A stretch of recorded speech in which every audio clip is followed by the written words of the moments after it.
Order! Order! You are an incorrigible delinquent at times. Behave yourself, man!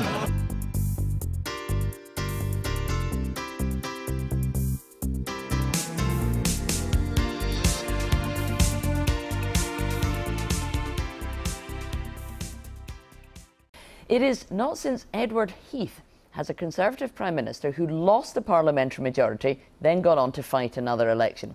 Theresa May is, of course, still in Downing Street, but for how long? The American pollster Frank Luntz's focus group successfully predicted David Cameron's rise back to power back in 2005, and in 2007 he forecast Gordon Brown's demise, and now he has returned to the UK to anticipate what might happen next in British politics.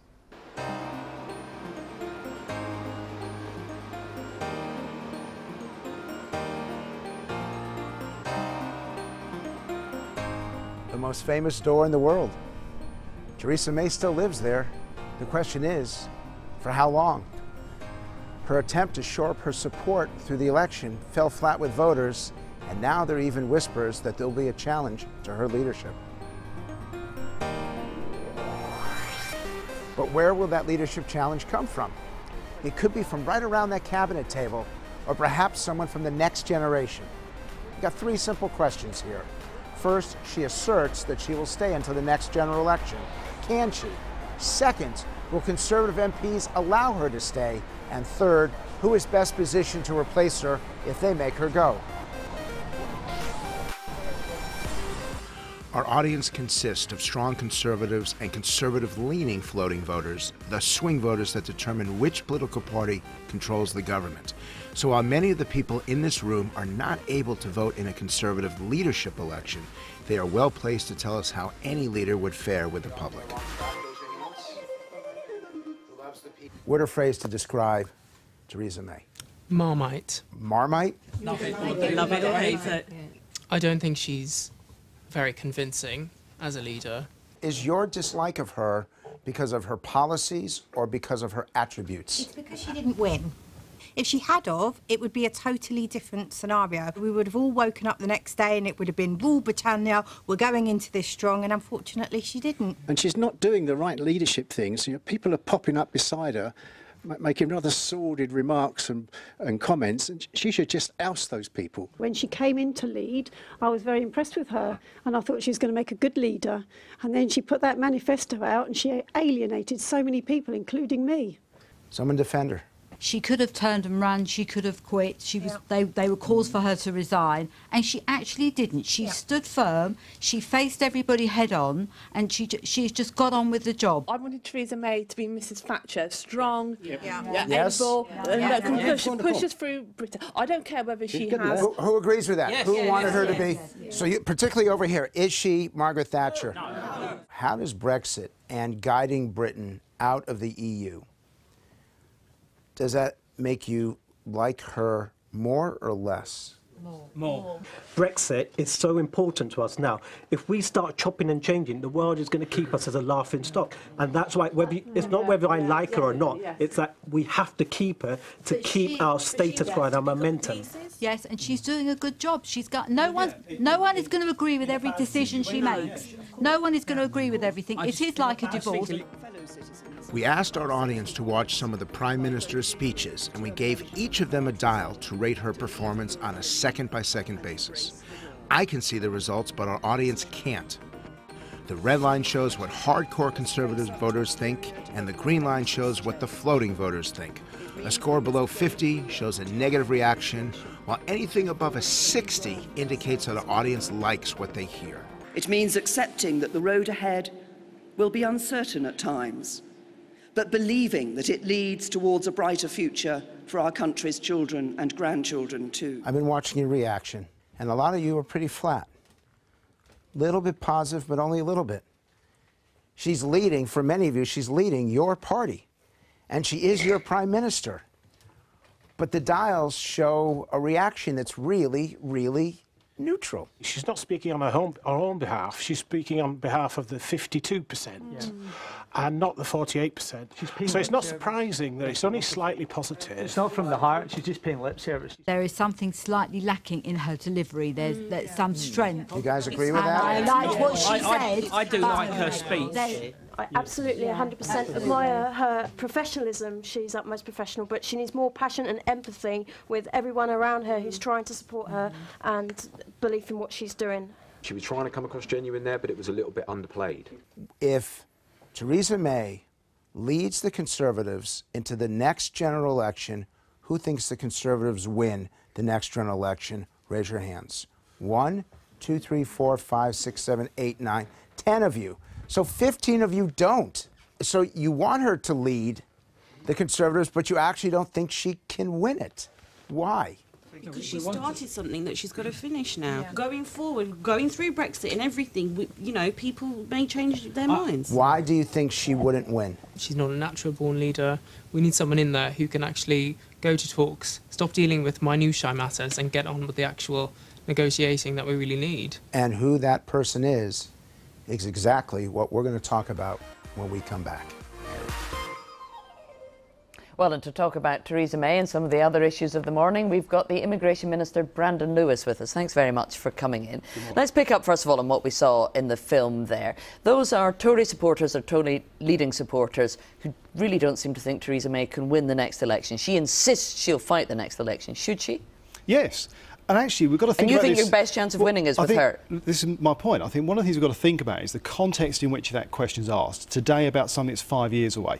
You think 5 years from now we can have delivered a good Brexit, a Brexit that works for the United Kingdom as well as our partners across Europe, delivered on that social agenda of change that we were talking about during the course of this conference over the next few days, better opportunities for young people, better opportunities for people across the United Kingdom.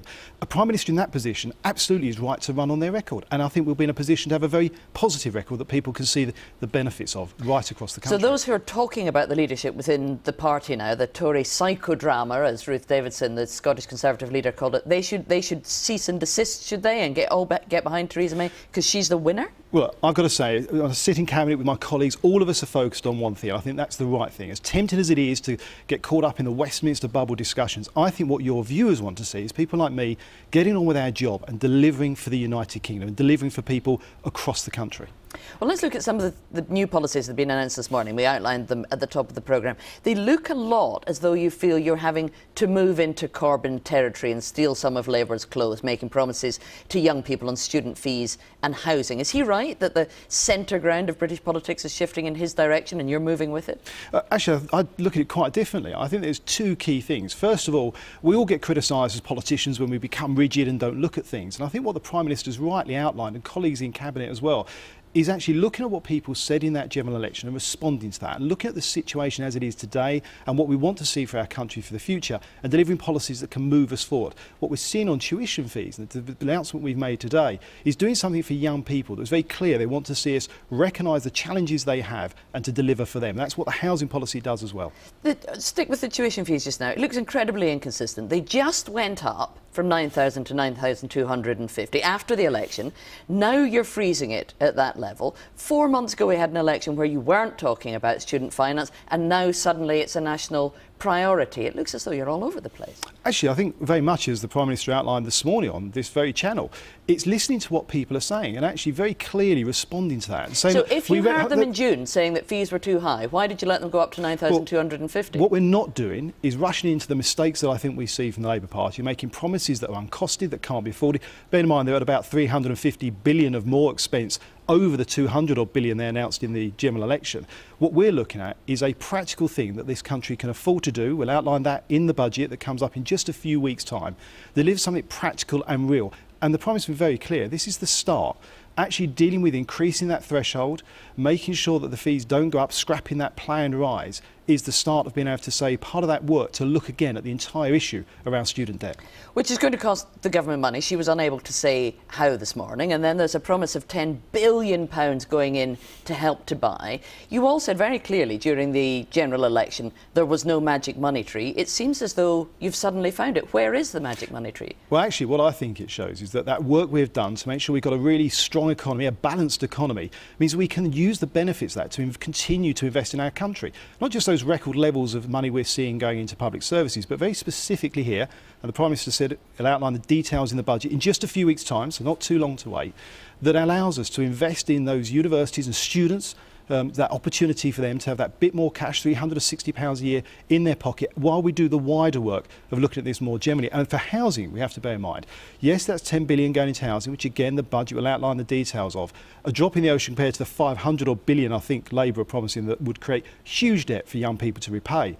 But of course, £10 billion going into housing is good for the country, good for the economy as a whole. But this is £12 billion, basically, of new spending that's been announced today that you didn't think was available when you wrote the Tory manifesto and suddenly has become available over the summer since you did quite badly in that election. It really looks as though you're rather desperately grabbing at Labour's clothes, trying to steal some of them in order to get their voters back.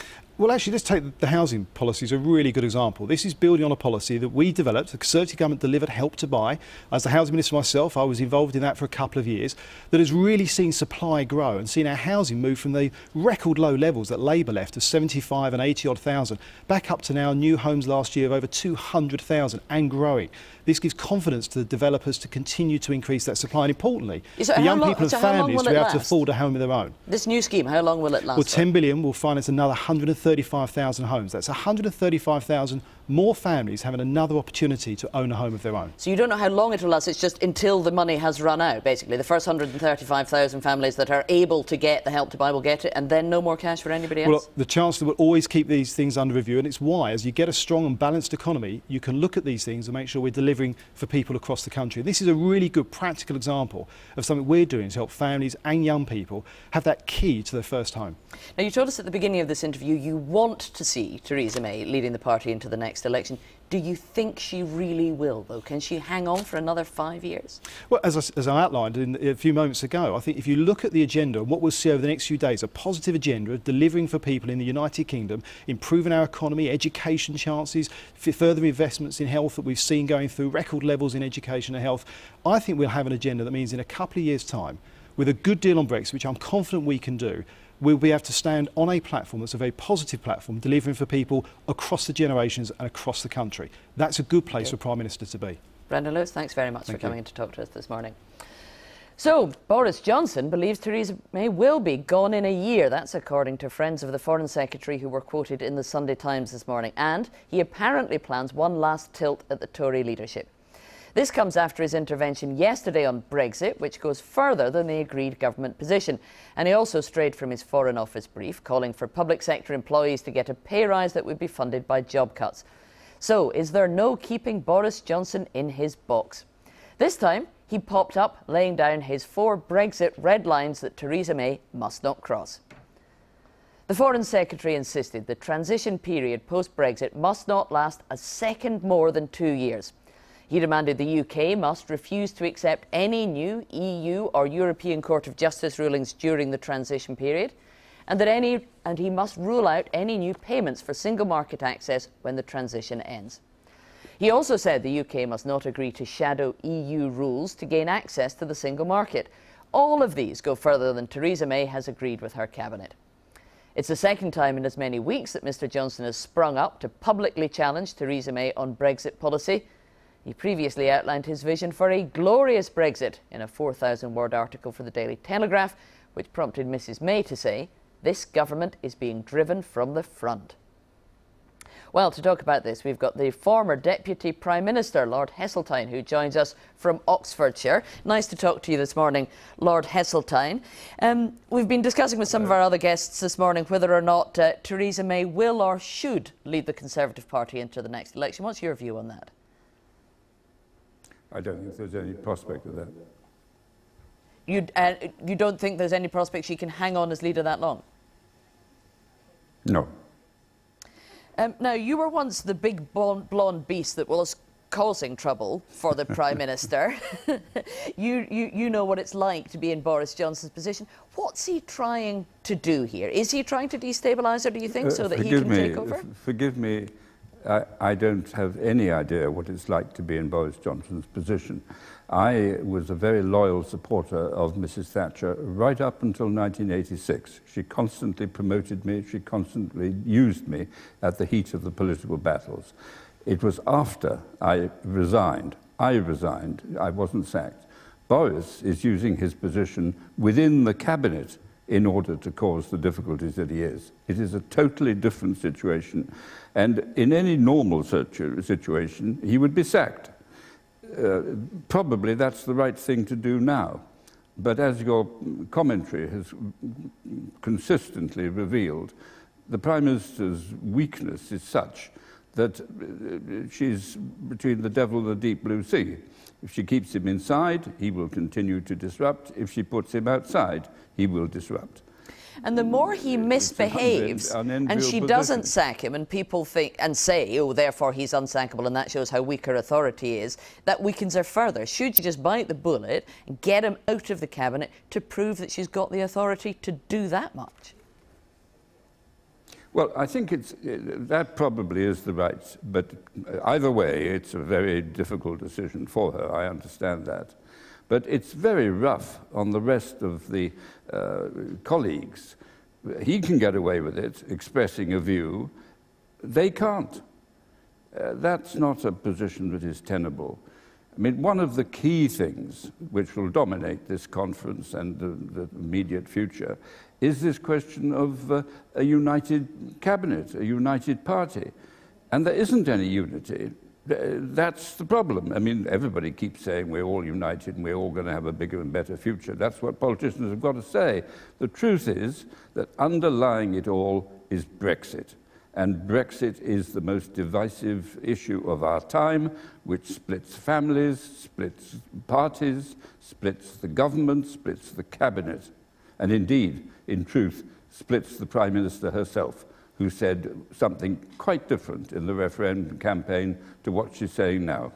Now, you said very clearly at the start of this interview you don't think she'll be leading the party going into the next general election, but you're also worried about party unity. If she were to go and there had to be another leadership election, that will be even more divisive, won't it? And we will see those Tory splits on Brexit writ large once again. Well, they're there. And the difficulty for the Conservative Party is the age profile, which again, quite rightly, your commentary has focused on. And if you get to the elder voters, there is 70% pro-Brexit, 30% against. But if you go to the younger generations, it's exactly the reverse. And it's 70% against Brexit and 30% for. But that's the growing element of the electorate. And if you want to win an election, you've got to address that issue.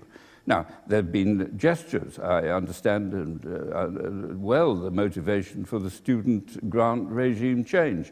But I can tell you what will happen. The Labour Party will simply outbid us. There's no question about that. They'll look at our figures and they will offer more attractive figures to the younger generation. But that's not the issue. The issue is, what is the vision that the Conservative Party is going to give the younger generation? And there is no vision in Brexit. Brexit is without upside. There are no benefits. And all the arguments that are used are simply platitudes about uplands and rosy future and being welcomed all over the world. The interesting thing that, look at Bombardier. That's the real world of the trading opportunities. Yes, so it sounds as though you're pretty pessimistic, therefore, about the Tory party's chances in the next election post-Brexit. Well, the truth is, for the first time, I find it incredible. I sat in the House of Commons with Jeremy Corbyn. I know what most Labour MPs think about him. I certainly know what my party thinks about him. And it is, to me, extraordinary that we now should see him ahead in the polls, not that much yet, but actually seriously considered as the Prime Minister of this country. And I have to tell you that there must be a prospect. It's a hideous prospect, but if the party goes on the same process today, divided, pro-Brexit, then there is a very serious risk that Jeremy Corbyn will be in number 10 Downing Street within a couple of years. So to whom should the Conservative Party turn then to take on Jeremy Corbyn? Who would take the fight to him and guarantee a Tory victory, do you think? I can't yet see the person, because my issue is not about people or person, it's about the message. There's no point in changing the singer unless you change the song. And that takes you straight back to Brexit. We can't sing a different song for the next 18 months whilst we're negotiating our exit from the EU. Politics will be dominated quite rightly by that, because it is the biggest issue in politics. Well, I'm not sure that's right. I think that although the weakness of Angela Merkel is something of a problem, I think there may be a way in which, on the fundamental issue of Brexit, which is immigration, there is a new opportunity for Europe to look at its free movement policy. Most of Europe has got this right-wing backlash to immigration, and certainly Germany, and conspicuously in the last election. So I think that looking at free movement could produce a deal which will make Brexit unnecessary. It's already undesirable, but if you could satisfy people about the restraints on immigrants in the present circumstances, which I believe you could do, then I think you could remove the need for Brexit, and that would recreate the enthusiasm of a younger generation.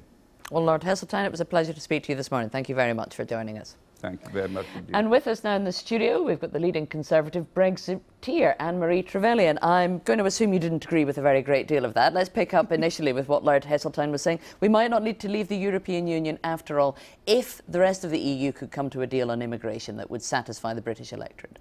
Well, Heseltine and I have always disagreed on this matter, and I think David Cameron proved categorically last year when he attempted to have that conversation with the EU that the EU is not interested in changing its direction of travel. Now, I'm perfectly comfortable with that if they want to continue on their EU road, and Heseltine has always been a man who supported that vision of a single European state. That's fine. That is not where the British people said last year very clearly by over 1 million votes that that's where they wanted our country to be. We want to be outside that closed shop and be a really great friend and business partner and security partner, but not part of that bloc anymore. He made a really interesting point about how many older voters voted for Brexit and younger voters voted to stay in the EU. And if the Tory party is going to keep up with the electorate, he says they have to soften their stance on Brexit, because eventually you will run out of voters who were such passionate leavers. Well, it's interesting. My son is 18, missed being able to vote in the election this year by 5 days, which is probably just as well, because he might not have voted for his mother.